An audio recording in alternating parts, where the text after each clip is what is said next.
हम लोग जब तमिलनाडु में बिहार कर रहे थे तो वहाँ पर जैसे जैसे हमारा एक नगर से दूसरे और ऐसे बिहार होते थे, बड़े बड़े स्कूल में रुकते थे तो उनमें प्रवचन भी होते थे, तो प्रवचन होते थे, आम सभाएं भी होते थे। तो स्कूल में तो बहुत सारे बच्चे हिंदी समझते थे, लेकिन जब आम सभाएं होती थी तो उसमें बहुत सारे लोग ऐसे होते थे जो बिल्कुल भी हिंदी नहीं जानते थे, हिंदी नहीं जानते थे, और वे प्रवचन में उपस्थित होते थे। काफी अच्छी बड़ी सभाएं होती थी। तो एक बार ऐसा प्रसंग आया कि मैंने देखा किसी प्रकरण बस लोगों ने तालियां बजाई, तो उन लोगों ने भी तालियां बजाई जो हिंदी नहीं जानते थे। मैंने अच्छी तरह से देखा और समझ लिया। मैंने एक भैया को खड़ा किया, मैंने कि आपको कौन सी अच्छी बात लगी कि जिससे आपने तालियां बजाई? तो बोले क्या? वो बोले ये मेरे बगल में बैठा है, इसने ताली बजाई तो मैंने भी ताली बजा दी। इतनी सस्तियां ताली होती हैं, तालियां व्यक्ति बजा देता, उसको पता ही नहीं रहता है कि हमने तालियां क्यों बजाई। जैनी लोगों ने भी जब तालियां बजाई तो सभा के लोगों को, यानी जो जैन विद्वान थे, उनको बड़ा आश्चर्य हुआ। अज्ञानता कितनी हानिकारक है, तुमने अपनी ही हानि पर तालियां बजा रहे हो। बहुत अच्छी बात हुई। उस सभा में पंडित कैलाश चंद्र जी शास्त्री थे, वो उठ करके खड़े हो गए।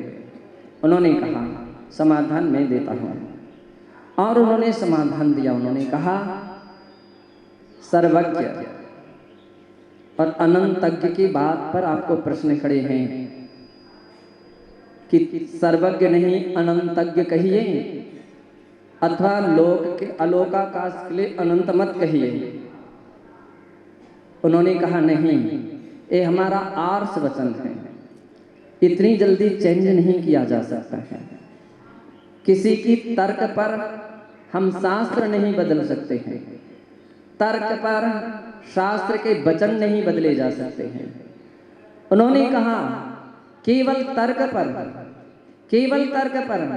इस शब्द नहीं बदला सकता है, अपितु सर्वज्ञ के शब्द पर, अर्थ पर हमको पहुंचना पड़ेगा।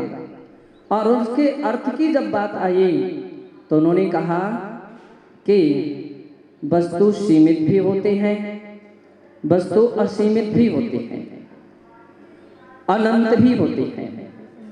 सर्वज्ञ का अर्थ है संख्यात को भी जाने, असंख्यात को भी जाने और अनंत को भी जाने।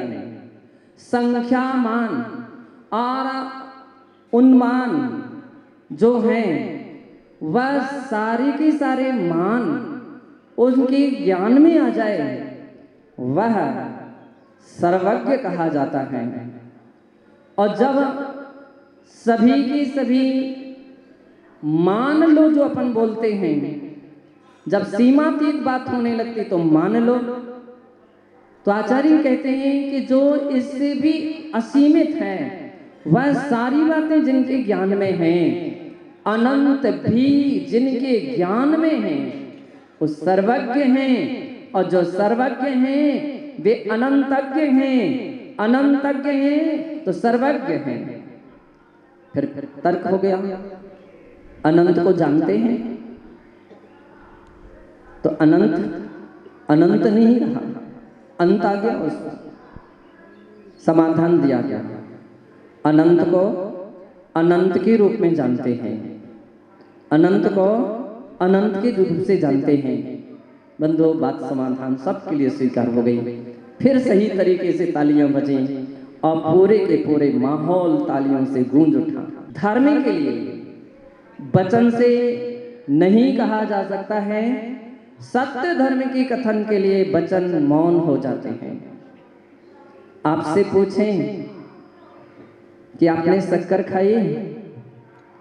सभी बोल देंगे हाँ हाँ हाँ, शक्कर खाई है, शक्कर खाई है। तो आप बतलाएं वो शक्कर कैसी होती है? निको कैसी होती है शक्कर? हैं? कैसी होती है? मीठी होती है। खड़े रहना अभी। निक्कू भैया बोले शक्कर मीठी होती है, सही है ना? सब बोलेंगे सब सही है। शक्कर मीठी ही होती है, कड़वी नहीं होती, नमकीन नहीं होती है, मिर्ची रिपड़ी नहीं होती, मीठी होती है। अब एक बतलाइए, मीठी कैसी होती है? बहुत सही बात कही उन्होंने। अब इसके लिए वचनों से नहीं कहा जा सकता, वचन इसमें मौन है। इतना ही कहा जाएगा, जैसी होती है वैसी ही होती है। बैठ जाइए, बिल्कुल सही बोला। समय सार में आचार्य कुंद देव जहां आत्मा की बात करना प्रारंभ करते हैं, निहाल चंद जी, आचार्य कुंद देव जहां आत्मा की बात करते हैं तो वे कहते हैं आत्मा कैसी है? जो सोऊ सो चेव। क्या शब्द दिया उन्होंने? जो सोऊ सो चेव। क्या अर्थ हो गया? जैसी है वैसी है। जैसी है, अब भाषा चेंज कर लिया, जैसा है वैसा है। आत्मा का स्वभाव जैसा है वैसा है, उसके लिए शब्द से नहीं कहा जा सकता है। और जितने भी शब्द से आप कहोगे वे शब्द अधूरे हो जाएंगे। सत्य के कथन कहने में वे बौने रह जाएंगे, उनकी भाषा सत्य तक नहीं पहुंच पाएगी। और सबसे बड़ा ये उदाहरण हो गया कि शक्कर मीठी तो होती है, अब कितनी और कैसी मीठी होती है, सीधा अर्थ हो गया, उसे शब्द से नहीं कर सकते हैं। अगर तुम्हें शब्द अब शक्कर का स्वाद ही देखना है तो क्या है, खा करके देखो, चख करके देखो, बस जैसा स्वाद आएगा वैसा है। स्वाद के लिए नहीं कहा जा सकता। यहाँ पर बहुत सारे शिवरार्थी ऐसे हैं, बहुत सारे शिवरार्थी ऐसे हैं। कैसे हैं? पजामा कुर्ता वाले दादाजी पीछे पहुंचिए। यहाँ बहुत सारे शिवरार्थी ऐसे हैं जो कहते हैं कि मुझे बड़ा आनंद आया है शिविर में। जब कभी शिवरार्थियों की बात भैया वृत्ति के समय लोग करते हैं तो कोई कहता मुझे ध्यान में बड़ा आनंद आ गया, आनंद आ गया, प्रवचन में आनंद आ गया, अमुक पूजा में आनंद आ गया, तीर्थ वंदना में आनंद आ गया, आदि आदि। आप उनसे पूछिए कैसा आनंद आया, बतला सकते हो क्या? केवल शब्द जो कह रहे हैं आनंद शब्द। हमारे फोटोग्राफर जो है उसका नाम आनंद है। वो आया एक दिन तो लोगों ने कहा आनंद आ गया। मैं कि ऐसे आनंद तो हमारे यहाँ रोज आते हैं। तो किसी के आने का नाम आनंद नहीं, किसी व्यक्ति का नाम नहीं। आनंद यानी अंदर की खुशी। तो जब हम कोई अच्छी बात सुनते हैं, अच्छा काम करते हैं तो बड़ा आनंद आता है। शिखर जी की वंदना करते हैं, पर्वत की पूरी वंदना हो जाती है, जो आनंद आता है उस आनंद के लिए शब्दों से नहीं कहा जा सकता है। वो खुशी शब्दातीत होती है। महाराज के जिस चौके में आहार हो जाते हैं, आप पूछो श्रावक के अंदर खुशी की बात। सुखानंद आनंद आया कि नहीं? बोले वाह वाह, आनंद आता है। लेकिन उस खुशी के लिए, उस आनंद के लिए क्यों तुम वहां बैठ गए क्या? उठो वहां से, बाहर बैठो, दूर दूर वहां बैठे बैठे तुम ध्यान रखना। तो वो जो खुशी शब्दातीत होती है, आनंद शब्दातीत होता है। हालांकि यहाँ इंद्रिय सुख का भी आनंद आ सकता है, लौकिक पदार्थों का भी आनंद आ सकता है, लेकिन इसकी बात यहाँ नहीं की जा रही है। केवल इतनी ही कहना है, एक केवल उदाहरण है कि जिस प्रकार से इन सारी बातों के लिए हम शब्द से व्यक्त नहीं कर सकते हैं, शब्दातीत ये सारी बातें होती हैं, इसी प्रकार से सत्य धर्म भी शब्दातीत होता है।